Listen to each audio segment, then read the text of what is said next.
Well, hello everybody, and it's great to have the opportunity to join the NEMA conference. It's quite nice to see that sort of pre-COVID picture of me as well. It was that was a long while ago when I was that smart. It has to be said. Anyway, as Fiona has said, I'm going to sort of set up some questions and thoughts around data governance. Um, I think this needs to be a really practical debate on issues associated with data ownership. And in particular, I'd like to focus on where the value can be found and how the value can be facilitated. And that, I think, is the role of everybody in the AEC sector from a point of view of making maximum benefit. Now, before we go into that debate, I think it would just be worthwhile stepping back a little bit and considering some of the background issues associated with data in the AEC world, and some questions about how those data challenges are evolving, and do there need to be some new incentives to be the data owner. Now, before we get into that, perhaps we should just think about in terms of, well, why are we actually discussing data at all in the first place? Now, I think this is all about unmet needs. So clients and their advisors can't necessarily get at the data that they need to support the decisions that are required. So if you think about the number of unmet needs that we face as an individual or as an organization, and then you think about the number of met needs that are now delivered by data companies through apps on our phones and such like, you can start to see that incentive to organize data in a very structured way means that we can start to create more opportunities to add value. So if we extend that sort of like that logic a little bit further, we can ask some questions about, well, are businesses in our sector really set up to share the data, to facilitate the ownership of the data that our clients need, real-time data, for example, and then do those sharing and ownership requirements create a resource strain? And therefore, do we need to potentially change the business model a little bit to enable those kind of resource requirements to be properly financed? Now, my organization, Arcadis, manages data in all sorts of different ways. And if you think about some of those real-time data requirements, we have a tool called Cost Clarity, for example. They create a real resource challenge for us. We have to make some really serious investment decisions about where we're going to put the profits that we make into those kind of digital enterprises. And that thinking about how much effort is required is very important from a structural basis. Now, the next element I think is worthwhile kidding about is in terms of, well, what's the kind of, whoops, no, gone too far there, in terms of, well, what is the implications of the data that we now want to own? Now, I'm going to take a sort of possibly a slightly sort of controversial view, and this a lot of it is informed about where we came from in the digital world, starting with BIM all those years ago with the mandate and such like. That we often think about deliverables in the context of projects, and if you then start to think about the nature of the information, the context that that information is built in, then actually we're not necessarily very good at separating that data from that information context. Now, if we then move back a little bit and think about the nature of the kind of data that we're now being asked to collect, manage, own, static versus dynamic data, for example, the data that we create as models, for example, versus stuff which we're sourcing from open sources or we're obtaining from paid hosted sources, digital assets, like again, models versus live data feeds, even outputs from large language models. There's all sorts of different sources and requirements that we now need to deal with. And I'm going to suggest that that starts to ask for a different mindset in terms of how we think about that data, how it's curated, how it's supplied to our clients. And the analogy I'm going to use is the way in which the construction industry often programs projects. We're described as being an industry that thinks in terms of waterfalls, sequences of operations that sort of go from soup to nuts. And that's a very effective way of delivering construction projects, but many digital innovators would ask the question about whether that's the right way to make best use of resources on digital projects, which is, of course, why we have this debate about the agile mindset versus the waterfall mindset. And I would ask the question from a point of view of our use of data is does that waterfall way of thinking, linking data with design, with stages and such like, does that get in the way of a wider digitally enabled way of working, that starts to share and own data in a rather more effective way? And potentially, are we missing opportunities to make better uses of data from multiple sources, multiple formats and applications?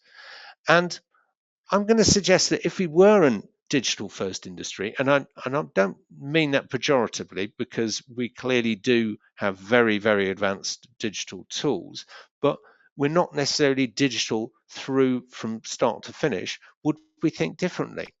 And I think there are probably some examples of the ways in which other industries consume and utilize and monetize data that we're possibly less effective at exploiting than other industries. And if I give you an example of some of the things, again, that Arcadis is developing, we have now got some paid for data services, often based on a subscription basis, that starts to support clients in completely different ways, managing flood risk, for example. And I'm going to use a case study a little bit later on how we help cities and municipalities monetize their curb space for parking, deliveries, and such like. Now, so many AEC business, we're all making use of these models, but I suspect that we're still a little bit focused on that sort of legacy way of using data. Now, also, as I've mentioned, we also have additional sources of data to contend with. AI, for example. I know we've got Andrew Knight from the RICS coming up a little bit later, so I'm going to quiz him on that. But that's certainly an area which we need to think about very carefully. But we also have lots of free data, API feeds, public sources, all the stuff that goes into the apps that we use on our phones, which again, of course, is part of the rich tapestry of data that we can apply. Now, thinking then about, well, what does data ownership actually involve? Now, you could say that's a fairly obvious question. Well, if I own the data, then I've got the rights over it. I control the IP. I know who can use it and who can't, and I can effectively restrict it for myself. Now, I think that's one way of thinking about data, but there are other dimensions as well. And so the kind of thinking I put in place is there are 4 dimensions. And the first one, I think possession is the ability to use data. Though I'd argue that you don't actually need possession to use the data if somebody gives you a license to do that. The second one, responsibility and accountability, is the one that I think we probably should spend a little bit more time discussing, because that's the liability, the providing the assurance that the data is usable and trustworthy. And in my view, that's a very expensive role. So you have to be careful about whether you want to take it on or not. Then the monetization, that's the ability to exploit data. That's the stuff, that, of course, that the digital giants, the Magnificent Seven in the US, have become past masters at. They provide they create the workflows and processes that utilize the data that is acquired from across the enterprise. And we can ask the question, how good are we at monetizing data? And the final one, promotion, I think is for us the most interesting, because it's the ability to maximize the utility of the data. And in a sector which I think there's lots of unmet need, that of course provides lots of opportunities for us to provide stakeholders with new services and the confidence that data is usable. Now, we can roll around the possession one a little bit, and I'm sure we will as part of the debate. But what I think the issue with possession line is that in some ways I think it's a limited opportunity around. You don't necessarily need the license to own the data. You can access the data via a license, and to be quite honest, you only get the data if the contract is enforceable. Now, I'm going to come back a little bit later and talk about the golden threads and gateways in building safety as a means of enforcing data development. But I'm going to do that in a particular case of the monetization bit. So we'll come back to that a little bit later. Now, if we think about the responsibility and accountability area, I think this is the aspect that some data, digital data, that digital ecosystems are tremendously good at making it operate. Now, in industries, a genuinely digitized industry, and I'm going to use the example of insurance as being a digitized industry, in that you can get a policy quote and everything else by just tapping in some data into your terminal. We wouldn't be having a conversation about responsibility and accountability because it's built into the model. Data is standardized, it's managed for value, it has a life cycle, for example. Now, I know that a lot of our clients have strong business needs for that kind of data. We're going to have an example of the client, DIO, who has a very strong business need. And the question then is whether we're servicing that need as well as we can. If we think about some of the network owners, transport and utilities, they've got huge incentives around safety, asset life optimization. But did they really actually have the network data that they need to be able to manage that?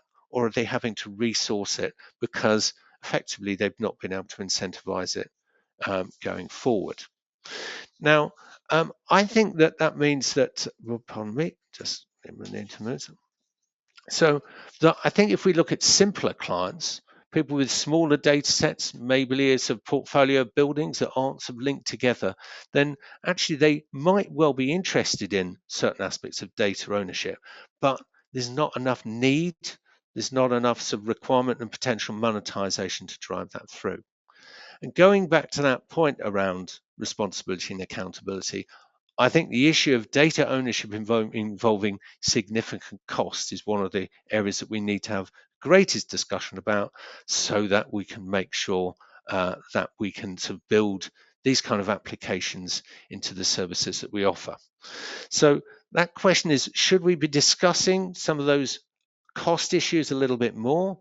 And also in terms of thinking about, well, maybe this is the opportunity for us to monetize those costs because we start issuing data as a service. So ownership, rather than possibly being passed on to the client, becomes a rather more useful service because it's being retained by the industry. Now, if we apply a bit of a thought experiment, so if we take something like an Uber or an Airbnb, and we can all have different views in terms of whether they're giving a good service and whether they do the right things with their data. Now, if we in the AEC industry automated our data collection and our data management, quality control in as seamless a way as the big platforms, how would our information management culture change? Would we be better at sharing the data, or actually would we be less prepared to share the data?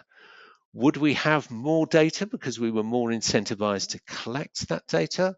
Or would we have less because it was being held by lots of people in different silos who were keen to keep it to themselves? And think about the people in this audience. Would the information owners be more influential? Would they have more leverage within the organization because they were at the heart of generating revenue and delivering service? Now, I mentioned that I think that building safety is one of the areas which starts to give us the first view on how this might evolve. Now, that might be an overstatement, but I do think that there's a really interesting aspect of monetization in Building Safety Act. I'm going to say it's a reverse monetization. So if you'd imagine something like the golden thread, the data has to be provided to enable a scheme to be built or handed over.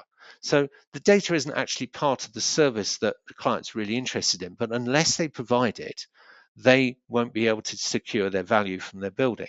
So the motivation to collect and collate usable data is to avoid the costs and penalties of delay. Now, in this instance, I think that the role of the data owner is not actually the client who manages the golden thread. It's the building safety regulator, because they're providing the assurance and enforcing the accountability and responsibility aspects. They're making sure that data is correct and usable, because they're saying, well, unless it is, you can't have your building. I think that the BSR also illustrates the last bit I want to talk about, which is promotion. Now, the promotion aspect is, I think, quite tricky, because this is about trying to get people to use data in a more effective way, in a more consistent way. So you can see how the building safety regulator is able to do that. But if you look back over a number of years, it's been quite difficult in our industry. We rely on standards like the ISO 19650. We rely on bodies like nima. We're going to rely on the information mandate, for example, that provide the standards that indirectly promote our information culture to our clients by supporting confidence in data quality. But it's not the same as having individuals, organizations, platforms promoting markets there. And I'm going to say we sometimes we allow the outsourcing of the creation of data markets. And again, the data thread is a really good example of that. Now, I've extolled the virtues of monetization for a little bit, and I'm just going to put in a bit of a watch out. This is a particular one that I've been interested in for a while. There's the question about whether our investment in data and such like, and the costs involved, actually result in things what you might describe as sort of self-destructing. Now, there's a fantastic commentator, a guy called Cory Doctorow. You may or may not have heard of him, but once you've heard this word, you won't forget it. And this was one of the words of America in 2023 in shitification, and it describes the process of when platforms die. Now, why am I raising this? I'm raising this because the reason that platforms die is the need for the owners of those platforms to recover the costs of their creation. So the process of developing fantastic information services tends to involve giving a lot of data away for free at the start.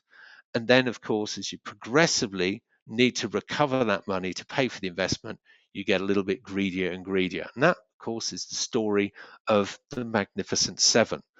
We now feel a little bit abused because we can only access their services via apps, for example. We know that lots of data is being harvested from machines and what have you. So the data and the quality might be good at all the stages, but the process becomes less and less user-friendly, less and less adding value. Now, the other reason why I raise this is because one of the solutions, or the what you might describe as the protections against shitification, is interoperability. Interoperability, of course, is one of the most important things in AEC, our ability to share information across platforms. Markets work better if users can go across different platforms, and similarly, as long as that service can be monetized, I think then that enables us to sort of maintain things going forward. And similarly, if data solutions can use multiple sources of information, they can work very well. And I've got a little bit of a short case study to provide on this, which is something that Arcadis is bringing to market. It's called CurbIQ. It's a platform that helps municipal clients, cities, towns, manage their curbside. Now, you may be asking the question, what on earth is an architect, engineer, built asset consultant being involved in managing data on curbsides? And it shows what you can do by using spatial data from open sources. And my view is it's a means of promoting the use of data by creating new applications by combining and digitizing lots of different sources. Now, amazingly, it was created by an architecture business, a Arcadis IBI, but it's not a design tool and it's not about buildings. The starting point of CurbIQ is that you need a whole lot of full digital model of curb regulations, signs, and all the sort of paraphernalia in a city to be able to effectively manage this key urban resource. Imagine that kind of chaos magnified across an entire city or an entire country. That's the kind of issue that cities need to deal with, and the model starts to use standard exchange formats and data collection, automated way of working to collect this across lots of cities. Now, the reason this is becoming more and more important, of course, is that cities need alternative sources of revenue. They need parking revenue, they need to control urban logistics deliveries and all sorts of things. And so access to this data enables cities to deliver better route planning for logistics companies. It reduces conflicts between the curb users, reduces congestion, and it can manage real-time data. Now, there's lots of different examples of this. We've done this for 36 kilometers around the Temple Bar in Dublin. I'm sure some of you know how congested that is. And there's an example in Canada, Ontario, 1,200 kilometers of streets have been digitized. And there's one application there that actually identifies the gaps between paid for and sort of formal residential parking to eliminate free parking to create more revenue for the city. So what that is doing is effectively it's starting to digitize and integrate lots of information that can then be integrated with different providers. Say, for example, parking provider apps, rideshare management, logistics loading zones, and all sorts of things like that. And I think what this application illustrates is you don't necessarily need to own the data to add value, and you don't necessarily need to abuse the service user to create valuable solutions. So concluding before we come on to the discussion, I've talked a little bit about why data ownership is so important in the AEC sector for lots of good reasons, because of the wide range of unmet needs of our clients. And we'll be exploring that in a little bit later. And if I'm reflecting on the issues that I've discussed, I think firstly, the reason why we need to think about this is about how we can meet that unmet need, whether that's using existing or new data. And I think for nima members, that's the question then about whether that can be managed with the data we've got, but also whether the commercial model needs to alter a little bit. From the what, I think there's a question about is actually the data itself changing the way which we manage data? And from the point of view of the how, it's those different ways in which we sort of utilize data. And if we think about in terms of, sorry, I've gone a little bit too far there, around those issues of possession, around responsibility, monetization, and promotion. And I think it's possible, whilst it's possible to have possession without responsibility, I think we do need some kind of monetization valuation to make this work. And if I'm going to say there's some great qualities in our industry around interoperability, outcome-based thinking, valuation that will enable us to improve the use of data without necessarily with value. And if I was going to think about this, I think we can maintain focus and respect on our data without necessarily needing those applications to die. So we've got to promote new uses. We've got to think about how we can add value to our clients. And perhaps when we think about data in our AEC circle, we should be thinking about promotion rather than possession as being the true quality of ownership. Thank you.